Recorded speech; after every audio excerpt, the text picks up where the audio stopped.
हम जब आप रिकॉर्डिंग करते होगे तो रिकॉर्डिंग से ज़्यादा म्यूजिक डायरेक्टर आपको बैठ के सुनता होगा कि यार हमको ये भी थोड़ा सुना दो। आशा जी ने एक रिकॉर्डिंग के बाद मुझे हाँ, कहा, हाँ। बोले सुदेश जरा सचिन दा का गाना सुनो, तो मैं डर गया। तो मैंने वो अमर प्रेम में गाना है, ओ रामा रे ओ रामा, कुछ बोली नहीं, कैसेट लेके निकल गए। नेक्स्ट डे एक अंकल है, उनके फोन था, 7 बजे गुस्से से आए, सुदेश फोन है तेरा, ये आर डी बर्मन क्या से, जल्दी आ। पहला ब्रेक उन्होंने दिया।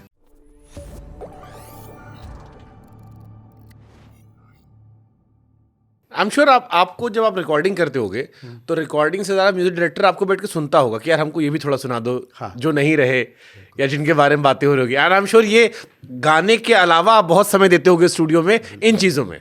जैसे पंचम दा है ना, लोगों को कैसा महबूबा मालूम है, यम्मा यम्मा, लेकिन उनका ओरिजिनल वॉइस जो है ना, उनकी भी अपनी 4 आवाज़ है। एक आजा मेरी बाहों में आ, प्यार भरी आहों में आ, सुन ले मचलते हुए दिल की सदा रे, ला ला ला ला, ये उनका है। जब उन्होंने मुझे पहली बार देखा ना, तो मुझे मेरे बाप की आवाज़ में गाते हो, तो ये तो मैंने सुना आशा जी ने शायद रिकॉर्ड कर दिया था और वो नहा रहे थे, पीछे से प्ले हो गया और वो घबरा गए कि मेरे बाप कैसे आ गए। लंबा किस्सा कि आशा जी ने मुझे कहीं सुना था और आशा जी ने एक रिकॉर्डिंग के बाद मुझे हाँ, कहा, बोले सुदेश ज़रा सचिन दा का गाना सुनो। तो मैं डर गया, आशा जी पहली बार मिल रही और गाना गाओ बोल रहे।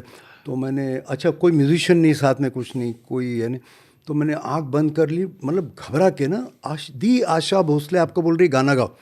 तो मैंने वो अमर प्रेम में गाना है, ओ रामा रे ओ रामा,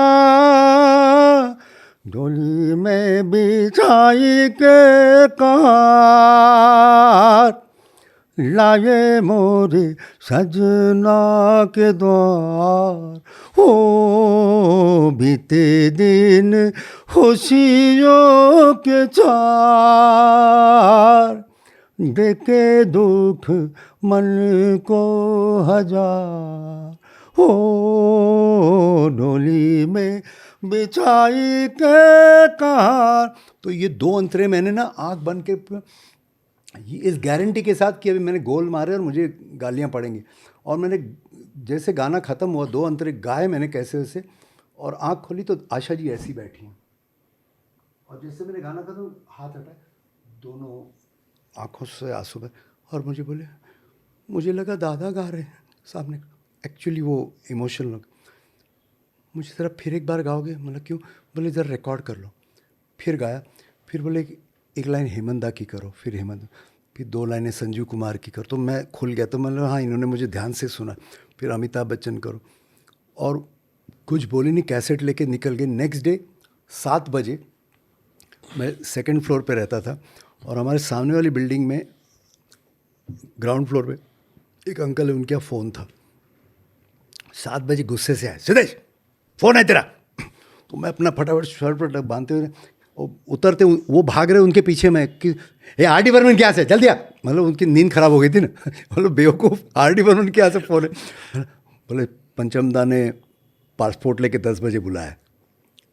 तो 9:30 बजे टैक्सी करके पहुंचा, और वहाँ पंचम दा, बासुदा, मनहरी दा, आशा जी। तो मैं गया ना, ऐसे देख रहा हूँ सबको। आशा जी, हाँ यही लड़का है, यही लड़का है। तो मतलब पंचम दा नमस्ते, मेरे बाप की आवाज़ में गाते हो? तो सब हंसने लगे।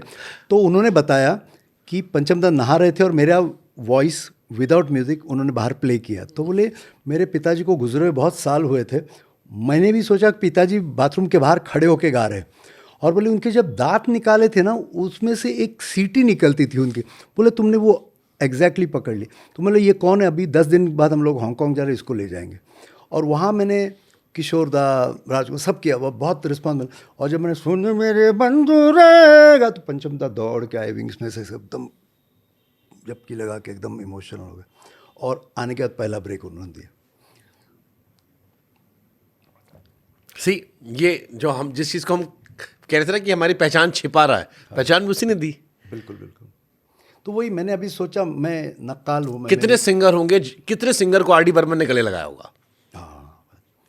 कितने सिंगर को सुनकर आशा जी रोई होंगी, जो खुद अपने आप में लेजेंडरी हैं। लोग दूर से आके पैर छू के निकल जाते होंगे। और लता जी ने मुझे एक बार मेसेज किया कि मी लता मंगेशकर, तुम्ही माझ्याबरोबर शो कराल का, मतलब मराठी में गॉट इट. हाँ. मैं गया तो यूएसए में टूर. अब मैं उनके शो में है ना, तो मैंने जुम्मा चुम्मा नहीं गाया, मैं एकदम सोबर है ना, एकदम जेंटलमैन जैसे गा रहा हूँ उनके साथ. तो उन्होंने अनिल मोहिले जो उनके कंडक्टर, उनको बोला सुदेश वो जो बच्चों को बुला के इना मीना डिक्का और खैके पान में ना मैं उनको उठक बैठक सूर्य नमस्कार कराता हूँ, सुदेश को बोलना वो कर सकते हैं. तो मैं थोड़ा ही दूसरे शो में उनको कहना जुम्मा चुम्मा भी गा सकते हैं. तो मैंने बोला हाँ थोड़ा सा खुल रही हैं. तो क्योंकि उनका ऑरा इमेज एकदम, तो मैंने कहा दीदी हम लोग वो गाना करें क्या, ये कहाँ आ गए हम. अरे हाँ वो गाना तो मैं अमिताभ बच्चन के सिवा कर ही नहीं सकती, गाने मैं गा ही नहीं सकती स्टेज पर. तो बोले मोहिले देखो भोसले क्या बोल रहे हैं. तो अनिल मोहिले ने 10 मिनट में वो गाना बढ़ा और 25,000 का क्राउड, मैं और मेरी तन्हाई अक्सर ही बातें करते हैं. क्राउड जैसे माइकल जैक्सन को होता ना. और लता जी वाह क्या बात है. उसके बाद वो परमानेंट हो गया हमारा. और पूरे टूर में वो गाना नंबर 1. तुम जो होती तो ऐसा होता. मजबूरी हालात इधर भी उधर भी, तन्हाई की एक रात इधर भी उधर भी, कहने को बहुत कुछ है मगर किससे कहें हम, कब तक यूं ही खामोश रहें और सहें हम. दिल कहता है दुनिया की हर एक रस्म उठा दें, दीवार जो हम दोनों में आज गिरा दे, क्यों दिल में सुलगते रहे लोगों को बता दे, हाँ हमको मोहब्बत है मोहब्बत है मोहब्बत. अब दिल में यही बात इधर भी है उधर भी. एंड देन ये कहाँ आ गए हम, ये कहाँ आ गए. गूज़बम्स आ जाएंगे. जुम्मा चुम्मा कैसे हुआ था, क्योंकि आपने फिर जुम्मा चुम्मा जिक्र कर दिया. ये तो क्योंकि ये मैं इसको मैं एक बार कोट कर देता हूँ. जुम्मा चुम्मा का जिक्र इसलिए भी कर रहा हूँ मैं, पुरानी पीढ़ी में आपको सब जानते हैं, नई पीढ़ी में भी लोग जानते हैं, कुछ बच्चे शायद नहीं जानते हो, बट सबने इस पीढ़ी के बच्चों ने ये जवानी है दीवानी फिल्म देखी, जिसमें रणबीर कपूर होता है, आदित्य रॉय कपूर होता है, और वो दोनों डांस करते हैं जुम्मा चुम्मा, और बड़ा क्लासिक सीन है. बिल्कुल. और उनकी आवाज़ पर भी सुदेश भोसले जी की आवाज़ 100% फिट बैठ रही थी जैसे बच्चन साहब पे थी. तो उस पीढ़ी से इस पीढ़ी और अगली पीढ़ी तक, और ये गाना ऐसा है कि 10 पीढ़ी बाद भी उतना ही रेलेवेंस रखेगा. जुम्मा चुम्मा कैसे हुआ? एक्चुअली मैंने लक्ष्मीकांत प्यारेलाल जी के साथ एक लाइव शो किया और उसमें मैंने कुछ बच्चन साहब की मिमिक्री की, असरानी जी की. तो लक्ष्मी जी को पता था ये जो लड़का है, मतलब मिमिक्री आर्टिस्ट तो कई थे लेकिन अमिताभ बच्चन एक स्पेशल वॉइस थी, सुपरस्टार.